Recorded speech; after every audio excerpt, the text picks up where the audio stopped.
Hey parents, you're listening to the Project Parenthood podcast. I'm your host, Dr. Nanika Coor, clinical psychologist and respectful parenting therapist. Each week, I'll introduce you to the same respectful parenting practices that I use to help parents repair and deepen connections with their children.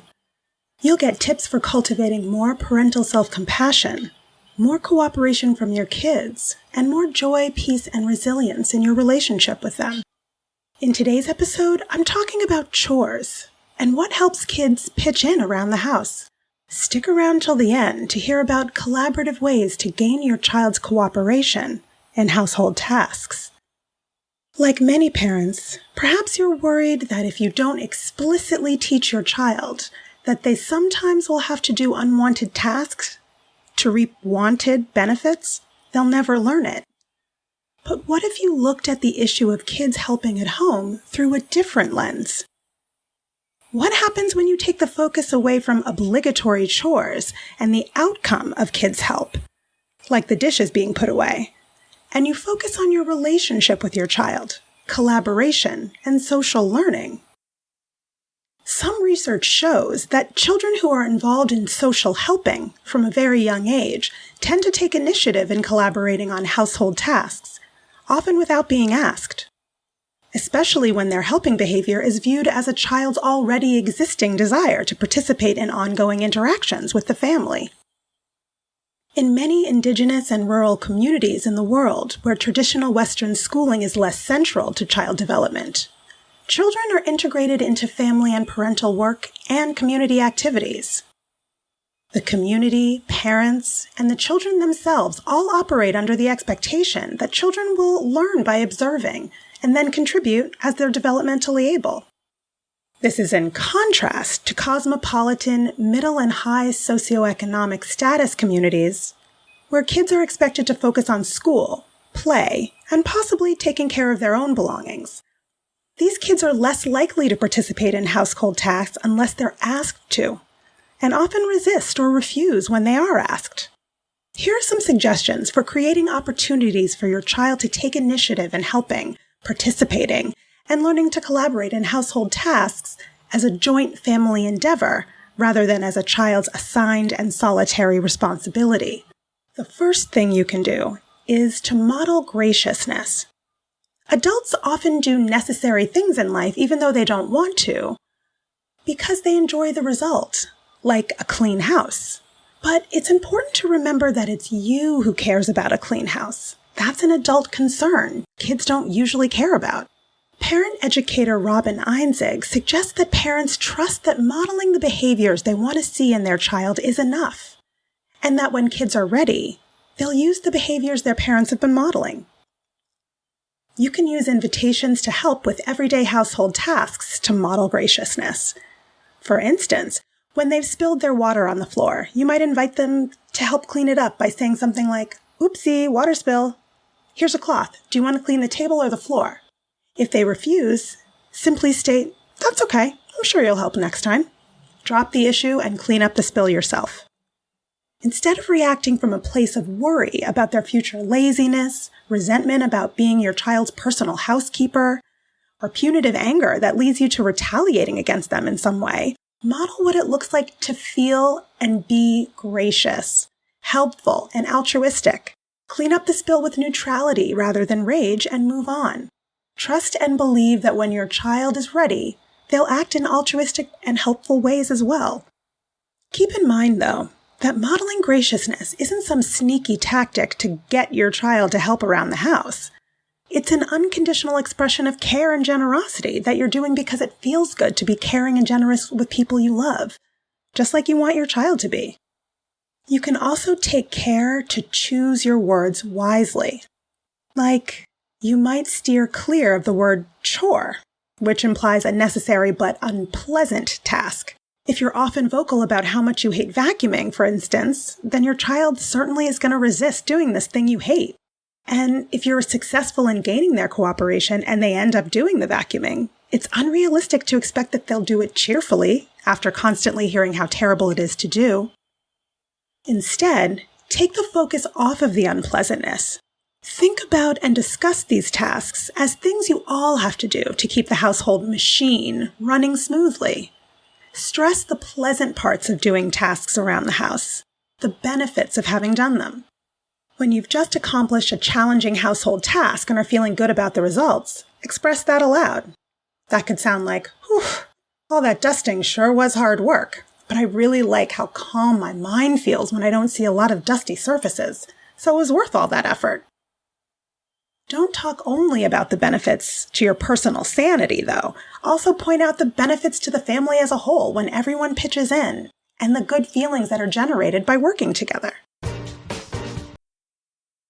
Now, this might surprise you, but if you want kids to help regularly, unhook chores from punishments and rewards. If you think it's your job to motivate your child to pitch in at home, you might make getting a reward, like an allowance, contingent on doing certain chores. Or maybe you take punitive measures and lecture, scold, shame, blame, threaten to, or actually take privileges away from your child when they don't do the chores you've assigned to them. But those strategies are a slippery slope. If your child decides they don't need the money, they may refuse to help. Or they may refuse to do anything helpful or positive unless you're paying them to do it. Eventually, a person gets so used to a reward or a punishment that they lose their initial effect. That means your rewards will have to start getting more rewarding, and your punishments and consequences will have to get more and more unpleasant to sustain the behavior you want to see. That's the problem with manipulating kids into doing what you want by promising rewards or threatening punishments. It's unsustainable. And you end up creating a situation where your child has no internal motivation to help out. So instead of forcing obligations, extend an invitation. It's always helpful to invite your child to help you with a task rather than require that your child do particular tasks.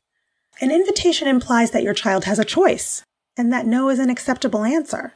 As soon as your child can walk, invite them to join you in whatever task you're doing, and then promptly detach from any concerns about whether or not they take you up on it. The important thing is that the task is getting done. You're alerting them to the existence of the task and the importance of taking the time to do it. Trust that if they don't help this time, they'll help another time in the future. If they do take you up on your invitation, detach from the quality of the outcome of their participation. The important thing is working together on a common goal, enjoying time together, and experiencing the feeling of being an important and active participant in the family. They'll get more efficient at the task as they develop and gain life experience. So don't squander this moment of collective work and responsibility by micromanaging their performance. And don't forget that sometimes just getting to have some silly fun together while also getting something accomplished is an invitation in and of itself. Try turning on some music you love and start doing a household task and dancing around. Your kids may join you, but be accepting if they choose not to join you. With tweens and teens, it helps to have a family meeting. Instead of simply doling out chore assignments, let your kids in on the inner workings of their home. A child has entirely no idea of all of the moving parts of maintaining a household. Have a meeting with the whole family and share the lists of daily, weekly, monthly, and yearly tasks that are involved in taking care of a home. Explain how teamwork makes the dream work, and how taking care of your home is the responsibility of everyone living there, and part of being in a family. Then let kids choose which one of those things they want to do or be responsible for each day, week, or month. Let them switch it up from day to day or week to week if they want to. The important thing is that they're pitching in. If they prefer emptying the dishwasher instead of feeding the pets, call that a win. If you've asked your tween or teen for help and they've said they will, but then they forget, it's understandable to feel frustrated. If you've begun to feel resentful about it, it's okay to let them know. But rather than coming down hard on them from that place of resentment, take a deep breath and make an appointment with them to have a sit-down conversation about it at a later time. When that time comes, invite them to explain what's getting in their way. Then calmly and simply explain what's not working for you.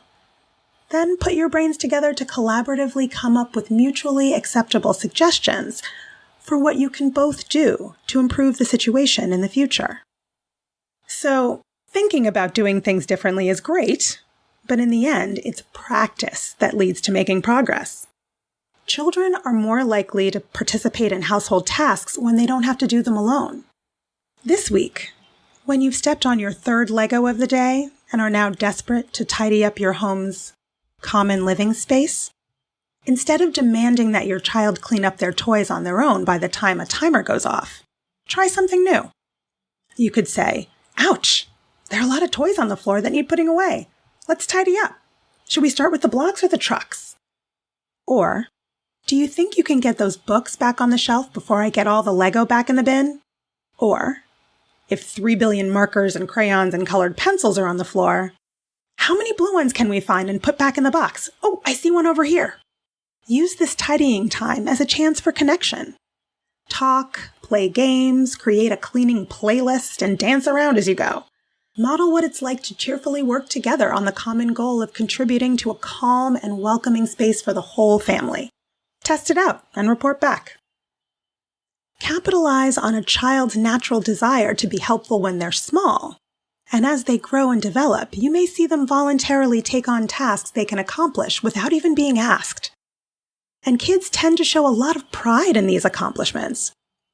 Remember that if you dislike domestic tasks yourself, it doesn't make sense to expect your child to do them cheerfully.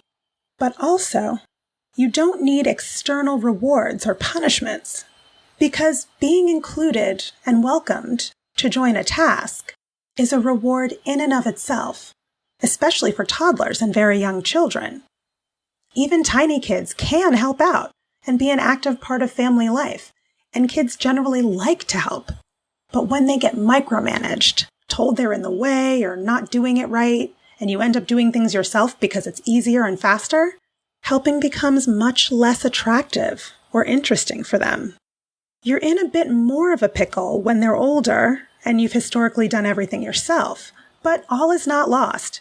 You'll just need to work together with them to find ways for them to contribute to the household that are acceptable both for them and for you, and then put any support they need in place to help them follow through.